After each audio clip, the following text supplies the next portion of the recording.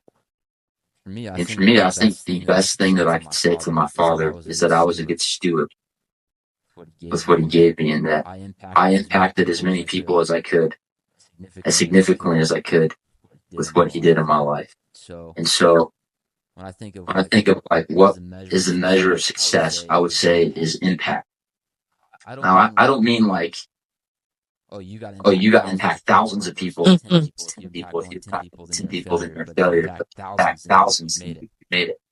I Right. just mean I being just mean being faithful with what faithful God with has what given God you, has given Hmm. and using that to the you. best That's of the your best of your abilities ability to to represent Him represent Him in whatever in realm He's whatever put realm you He's in, put you in, and to help and to help lead, lead, serve, and serve, and inspire as many inspire as people as many you can people as you can as well. I as think well. if I you've done think if that you've as a done that man, as a man, that is that success. is success. Mm. And when you've done And that, done I that, think that's I when it's think also that's when going it's to lead also to going to most lead of to what the most world of what calls the world success, calls right? I think success. that's when I you're going to think be the you're most going to be the fulfilled in most your job. fulfilled in your job. You'll Hmm. probably doing Yeah. something that resonates with who you're Who created to you're be created and the to be and influence the that you influence you're have. created to have. I think overall, your life will be more Life will be fulfilled, more and the fulfilled. people And around you people will feel around more you will feel fulfilled more as well. fulfilled as well. AKA Matthew 6:33. Hmm. First seek the kingdom and then all these things will be added. And I think that's a great response. I think that definitely for men, I hope this resonates. Before I let you go, I think there's something you can speak also to women. I know you say, obviously you can speak from a place of because you are a man, you can speak to men, but also there's women that do think what you said earlier. Men are this, men are that. They're like, they don't show up there. What's the point? I'm better. And women, we are better at a lot of things that we set our minds to. Like we responsibility comes natural for us for whatever reason. You've said that. But also in many ways, we are so different. And the world wants to sell an image that is like we're the same, we're equal. And in many ways we are. So what is that to a woman in we're talking Gen Z, okay? Or millennials, you don't know, but I think the Gen Z generation in the word responsibility, they make fun of I honestly don't know that. I have a Gen Z in my life who is very responsible. She shows up for her work, she's like next level. But in general, there's that they make fun of like interviews with Gen Z's online, and it's like, yeah, no, I can't go to that. No, I'm gonna be busy. Like, and it's an interview for a job. It's like, what, 8 a.m.? That's too early for me. I can't. So, but that disconnect on the word. But I actually want you to speak to these women that maybe have fallen more for there's no godly men. There's no hope for men, and I never want to be around men, especially even within the church. I've met Christians who still think today that they don't want to get married. Like, what's the point? And also that they don't want to deal with guys. Like, they're so dumb and all these different, qualities. I'm raising two boys, and I'm like, God, why did I ever say? Because it's like now I'm like, I see it in them what comes, like the way that God designed them to be silly a lot of the times. And I'm like, why did you talk about that? Like, but at the same time, there's like this deeper design that God brings forth. So what would you tell a woman that thinks, there's no godly men, there's no point of getting married, and how would you approach that, if anything? Yeah. Yeah. So So, what I would well, say, I would say unfiltered. unfiltered. Yes. I'm about to get married, so I'm safe. I'm already there. I'm already So, there. So, um, but I but mean, I mean, having spent as having much spent time as much single time in my single life as in I my life have, as I and have, and having to having to navigate navigate what what relationships look relationships like look like now versus now 10 versus years 10 ago, years what ago, what dating and all that dating and looks all like, that I'd say looks like, I'd this: say this: don't be don't afraid be to afraid have high to have high standards standards for for the man that the you're man looking that you're for, looking for, but even more but even important more for important yourself. for yourself, Have high have standards high for yourself, standards for yourself, who you are, who you and the are, type of and the woman type that of you are. woman that you are. I Uh, would say be I would very say be very optimistic. optimistic. Uh, What I mean by what I that mean by that is is there's kind of there's I kind of talked a I little bit talked a about it little bit earlier, about it but earlier, there's but kind of there's this kind of this battle right battle between the right sexes between the right now, sexes right now. Mm-hmm. like It's funny. I was looking at threads, right? The Instagram, and I was just reading, and you read all these comments. I'm speaking specifically to the ladies right now. Like, are there any good men out there? Like, I'm just looking for one. And I would argue, don't think like that, because Oh. men can sense that. And if I sense I'm your enemy and I have to convince you that I'm not, well, then you're kind of already shooting yourself in the foot, right? If you don't, if you have that mentality, it's the same with men, right? Men who are single, who just are womanizers, right? Their mentality is, oh, a woman is just here for my money and just for this. You got to ditch that mentality. Um, Ditch what the culture is selling you. What the culture is selling you obviously doesn't work, right? Look at the current state of dating. Everyone complains about it. So that means you have to think different. And so I would say number one, right, is have standards, high standards for yourself and high standards for the person that you're looking for.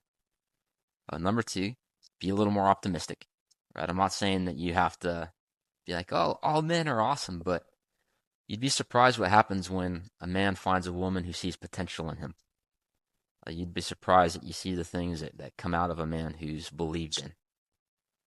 And I think if I could offer some advice, so it seems like a lot of women in this culture have their swords out, like, no, don't come close to me until you show me. But I don't know. Just give men a chance to become, the person that you believe them to be. And when a man has a woman who believes in them and who sees the best in them, you'll be really surprised at what comes. I would also say the standards that you have for men. Number one, find a man of faith. That's going to save you a lot of headache, a lot of hassle, a lot of trauma. Is find a man who tries to embrace his faith. Number two, I would say find a man who is accountable. Right? Don't try to pursue a guy who's a lone wolf, who's by himself. That kind of thing might seem kind of mysterious and cool. A man who's has no accountability to anyone, has no credibility. And so, if That's a good one. yeah, so if he's not willing to be accountable to anyone, you're gonna have a hard time when it comes time for him to be accountable to you. And then I would just say number three is pray and become the best version of yourself that you can, and stick to your values and stick to your principles. I see a lot of women who compromise their principles, right, to attract men. The principles that they compromise attract the wrong kinds of men. So, hold fast to your principles. Even if it takes some time, don't worry. If you stick with your principles and you hold your high standard, it might take a little bit longer. We have some visitors. Yep. What's up, man? You got so big. Yeah. Like all Yeah, they grew. Where is Daddy? Okay. That's awesome. I think that's definitely the trend is the expectations. And I think not lowering, but also allowing for people to show up. And I love what you said about accountability. It's like it's part of what really makes somebody great. And it goes in line with discipleship too. So it is key. Okay, this has never happened, so I don't know what you do in this case. I love this. I love it. Anyway, this is my call. But Justin, I'm so thankful that you've given us this time. I think there's so much more I would love to ask you about other things. So maybe we can do this again. I'd love to have you again. And I think a lot of people will benefit from what you shared. I think what for true believers, what matters most is not to show up as a perfect person. That is God's job. He's the only one that is perfect. And that will make a difference in your life. If you're watching us, the gospel does change the way that you see yourself, and it changes the way that you see others, so that you can see that potential that you said. A woman that truly has understood God's grace can now see someone through those same eyes and say, like, you're not there maybe in some other areas, but these principles, like, accountability, and like allowing people in your life, that the humility, that does make a difference. And I want more of that. So I think that's something that it's should be admired more than it is. Um, but thank you, Justin. Thank you again for your time and for speaking to my community here at Gospel Talks. I want to just bless your life, and I hope that you can, you know, have the best life in this new journey that you're starting. Thanks. I hope it happens soon. Yep. Me too. Yeah, almost there. We're in the planning Um, phases. It's a journey, but we're getting there. Yeah. yeah, the planning phase can it's like a blink. It's like, oh, it's done. It's here. Yeah. At least for not the 3 weeks prior, but yeah, in general. Okay, they're turning off my lights. Well, thank you again. We'll No, see thanks you for having another me. time. It's cool seeing you. Cool seeing the boys, and maybe next time Sean could come and bug you too in the background. That'd be really cool to see him. So yeah. He knows the rules, so I think he knows what he should not be in here. I don't know what happened with the kids, but this is motherhood. This is serving God, even though you have all these excuses to not be doing that. I love it. Yeah. Well, thanks again. We bless you, and everybody who watch this podcast. Thank you for your time. Leave a comment if there's anything that you want to bless us with, if anything that spoke to you, or you want to say something about godly masculinity as a man or as a woman. Feel free to, speak about it, and then bless other people with what God has put in your heart. With this, we'll see you next time for another episode. Bye bye.